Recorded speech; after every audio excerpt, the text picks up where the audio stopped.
안녕하세요. 오늘은 저희 센터에서 LSD 아동 청소년 발달센터에서 사용하고 있는 평가들을 전체적으로 소개하고 그 중에서 몇 가지만 자세하게 설명드리도록 하겠습니다. 저희 치료실에 있는 평가 도구들은요, 덴버2, PDMS3, 베일리4, KDTVP3, KDTVPA, BOT2, EASY, SPM, 센소리 히스토리, 센소리 프로파일, 토들러 센소리 프로파일, BPFAS, ESI, 스크램프스, 암프스, 시바이 평가, 그 외 자체로 만든 여러 가지 이제 평가 용지들이 있습니다. 그럼 먼저 평가를 받는 것이 중요할까요? 치료실에 오시는 분들은 평가를 중요하게 생각하지 않고 평가 시간 대신 치료를 바로 받기 원하시는 분들이 계세요. 그러나 정확한 평가가 들어가지 않으면 아동이 어떤 부분에 어려움이 있는지 정확하게 파악하기 어렵습니다. 한번 생각해 볼게요. 아동이 시지각 평가를 하기 위해 어떤 부분이 평가가 되어야 할까요? 시지각 평가 항목에는 눈손 협응, 도형 배경, 형태의 항상성, 공간 위치, 공간 관계 등의 항목들을 평가하게 되는데요. 시지각이 안 좋다고 했을 때 퍼즐 맞추기가 안 된다고 표현하기보다는 다음의 항목에서 어느 항목이 어려운지 더 세밀하게 평가하고 그 항목이 왜 안 되는지에 대한 분석이 들어가야 합니다. 정확한 평가가 이루어지지 않고서는 정확한 치료가 이루어지기 어렵습니다. 평가 없이 치료를 한다는 것은 어디가 아픈지 모르고 약을 처방받아서 먹는 것과 같습니다. 또 치료사가 다양한 평가 도구들을 모두 다룰 수 있다면 아동이 지시 따르기가 어려워서 평가가 어렵더라도 놀이 관찰로 인지적인 측면에서 무엇을 보아야 하는지, 시지각적인 측면에서 무엇을 봐야 하는지 알기 때문에 관찰만 통해도 아동을 파악하기가 쉽습니다. 센터를 선택하실 때 그 센터 기관에서 어떤 평가들을 하고 있는지 알고 가시는 것이 매우 중요합니다. 그렇다면 평가 도구들 몇 가지를 자세히 설명드리도록 하겠습니다. 첫 번째로 스크리닝 평가 도구로 한국형 덴버2 검사가 있습니다. 이 평가 도구는 출생 시부터 6세 아동에게 개인 사회성, 미세 적응, 언어, 대운동 영역을 평가하게 됩니다. 평가 소요 시간은 20분에서 30분입니다. 말 그대로 스크리닝 평가이기 때문에 아동이 정상인지 의심스러운 발달인지 아니면 평가 자체가 아동이 이제 지시 따르기가 어렵고 이렇게 좀 많이 평가가 어려워서 검사 불능인지로만 나오게 됩니다. 그러나 병원 기관에 따라서 아동의 연령을 작성하기도 하는데 이는 정확한 것은 아니고 임의적으로 그 기관에서 아동이 수행한 활동에 맞춰 대략적인 개월수를 유추해서 사용하는 것으로 정확한 개월수 평가가 어려운 아동들에게는 좀 유용하게 사용할 수도 있겠습니다. 두 번째는 Peabody Developmental Motor Scale Third Edition인데요.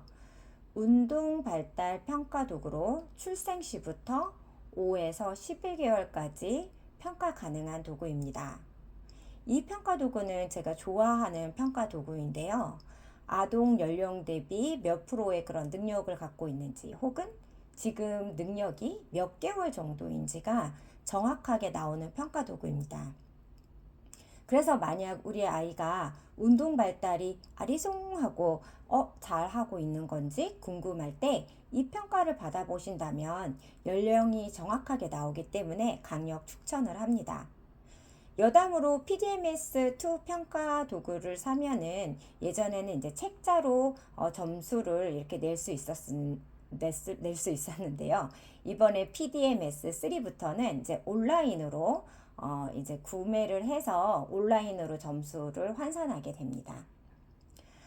이 평가 도구는 신체 조절, 그 다음에 신체 이동, 바디 트랜스퍼, 그 다음에 오브젝트 컨트롤, 주로 이제 공을 다루는 어떤 기술들이 많이 나와 있는데요. 그런 부분이라든지 아니면 손 조작 능력, 핸드 매니플레이션, 그 다음에 눈손 협응, 아이 핸드 코디네이션, 아니면은 신체 건강, 피지컬 피트니스 항목들이 있습니다. 이 평가 도구는 아동이 어느 정도는 좀 지시 따르기가 되어야지 평가를 할 수 있고요. 총 평가 시간은 45에서 60분 정도 소요가 되어집니다. 세 번째는 브루인스키, 좀 이름이 어려요. 울설스키 테스트 오브 모터 프로피션시. 그래서 BOT2라고 이야기하는데요. 운동 발달 평가 도구로서 4세부터 21세까지 평가 가능한 도구입니다.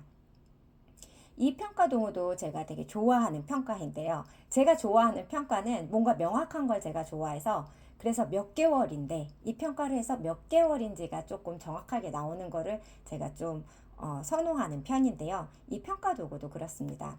그래서 앞에서 말했던 PDMS-3 평가 도구처럼 아동이 운동 기능이 지금 몇 개월 정도인지 정확하게 나오기 때문에 우리 아이가 문제가 있는 건가? 아리송한 경우에 이 평가 도구를 받아보시기를 강력 추천을 드립니다. 이 평가는 손 조작 능력, 협응 능력, 신체 조절과 힘과 민첩성을 평가하게 됩니다. 이 평가를 받으면서 아동의 그런 실행 능력, 어려움에 보이는 아동들을 좀 많이 보게 되는데요. 그래서 이제 저 같은 경우는 이 평가를 받다가 실행 능력에 어려움이 좀 보여진다. 그러면은 이지 평가라고 하는 평가 도구로 실행 능력을 검사를 추가적으로 하기도 합니다. 이 평가 도구는 이제 전체를 다 평가할 수도 있고요. 뭐 예를 들어 내가 손기능, 상지 기능만 보고 싶다 하면 뭐 상지 기능만 보셔서 내 손기능이 몇 개월 정도 수준이다 보실 수도 있고, 아니면 쇼폼 검사를 해서 전체적으로 쇼폼을 받을 수도 있습니다. 그래서 쇼폼 검사일 경우에는 지시 따르기가 잘 될 경우에 30분 정도가 가능했었고요. 그다음에 전체 평가제를 받았을 경우에는 1시간 정도가 소요됩니다. 아까 얘기했듯이 이 평가 도구는 쇼폼이라든지 전체 평가 도구를 하는 두 가지 용도로만 사용되기는 하는데, 아동에 따라서 저는 이제 손 기능만 몇 개월 정도다 보고 싶을 경우에는 그 부분만 따로 빼서 보기도 합니다. 그래서 우리 아이에게 어려움이 조금이라도 있다면 망설이지 말고 평가 받아보시기를 권해드립니다. 그래서 최근에 이제 오는 아동들이 초등학교 한 3학년, 4학년이 되어지는데 걷고 뛰고 하는데 어려움이 없었지만 뭐 자전거 타기가 어렵다든지 방 정리가 어렵다든지 아니면은 줄넘기 하는 게 어렵다든지 뭐 여러 가지, 아니면은 뭐 접기가 어렵다든지 종이접기가 어렵다든지, 그래서 걷고 뛰고 공부도 잘하는데 우리 아이가 왜 이런 부분에 어려움이 있지? 약간 이제 호기심 반해서 검사를 받으러 오시는 부분들이 있으세요. 그래서 검사를 해서 이상이 없는 경우도 있지만 어려움이 있다라고 했었을 때에는 그 부분에 중재가 좀 들어간다면 아동이 학교 생활이라든지 일상생활들을 더 잘 적응해 나갈 수 있기 때문에 꼭 평가를 받아보시기를 권해드리고요. 오늘 말씀드린 평가 도구들은 조금 더 개월수를 명확하게 하기 때문에 아리송한 친구들에게 좀 되게 적합한 그런 평가 도구가 아닐까 싶습니다. 네, 감사합니다.